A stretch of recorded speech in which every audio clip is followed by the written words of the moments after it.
Bonjour chers abonnés, chers conseils d'émission des confidences de Rachel, merci à vous tous de nous capter Saint-Christian de partout où vous vous trouvez. Votre émission des confidences de Rachel, vous savez, chers abonnés, chers internautes, vous êtes toujours fidèles à ces programmes, que mon Dieu vous bénisse abondamment. La particularité de cette émission, vous savez, que les relates, les histoires qui sont vraies, authentiques, des personnes concernées sont vivantes, elles ont une adresse fixe. Ce qui fait la différence, bien sûr, avec d'autres histoires qui sont déjà relatées sur les réseaux sociaux. Alors, vous étiez nombreux à réagir, à produire des conseils à Manuela, parce que c'est une histoire qui affecte plusieurs personnes. Sans distinction, bien sûr. Merci à vous. Alors, sans plus tarder, nous allons prendre les tout premiers contribuables, comme vous savez toujours. On ne sait pas lire tous les messages. Alors là, nous prenons la contribution de Madame Petroni Indulu, la première à réagir. Elle se met dans la peau de Manuela. Elle pardonne à son père. Cependant, pardonner ne signifie pas oublier. Le pardon, c'est une puissance qui libère la personne qui pardonne et qui est pardonnée. Pardonner à son père ne signifie pas cohabiter ensemble. Car Manuela a évolué toute seule. C'est pas facile. Ils peuvent se parler. Ils peuvent se saluer aussi, pourquoi pas. Mais que le père sente aussi les sentiments d'abandon qu'il a, n'est-ce pas, manifesté à l'endroit de sa fille Manuela, qui a vécu toute seule pendant sa jeunesse. Que le père récolte les fruits de son irresponsabilité. Cette relation de père-fille n'existait plus depuis que Manuela était dans le ventre de sa mère. Cette dernière a grandi sans l'affection paternelle, ce qui n'est pas facile à digérer. Merci beaucoup à Madame Petroni Indulu, la première à réagir.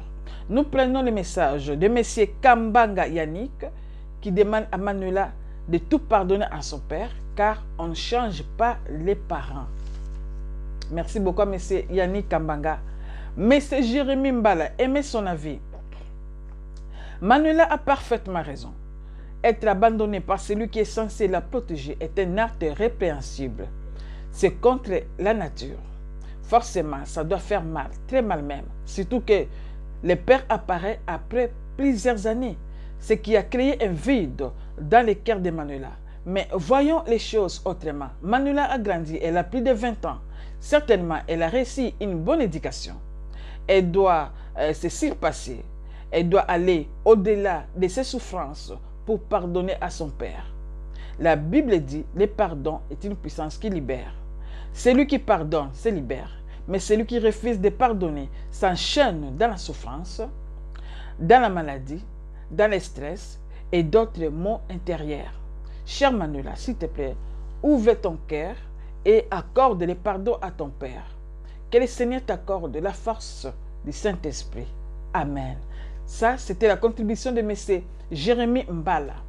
Mais c'est Héritier Forver demande à Manuela de pardonner à tout prix son père, même si cela semble être difficile. Laurent Foucault, c'est l'un de mes fils, il bénit richement l'émission Les Confidences de Rachel. Alors, chers abonnés, chers conseillers d'émission Les Confidences de Rachel, là, nous avons pris seulement quelques premiers messages, ceux qui ont contribué par rapport à l'histoire de Manuela. Mais pour finir à ça, vous savez, nous prenons toujours un verset biblique, n'est-ce pas?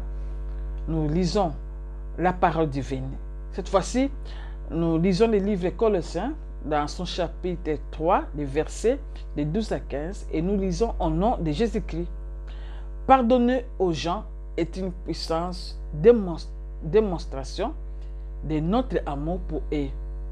Pardonner aux gens est une puissante démonstration de notre amour pour eux. La phrase est longue, mais je me limite là, n'est-ce pas? Ce qui vient alors mettre fin à ce numéro de contributions que vous avez envoyé par rapport à l'histoire de Manuela. Tous ces conseils prodigués sont vraiment bien arrivés. Que Manuela pardonne à son père, car elle sera libérée. Elle va libérer aussi son père. Que Dieu vous bénisse. De partout où vous vous trouvez, veuillez vous manifester, veuillez vous abonner massivement. Encouragez aussi vos proches, n'est-ce pas, à se faire abonner. Appuyez juste sur l'option s'abonner parmi tant d'autres juste en bas de la vidéo. Je vous retrouve prochainement sur la même chaîne YouTube, Rachel Fifi Ikupasa, @gmail.tv. Que mon Dieu vous bénisse abondamment. Ciao.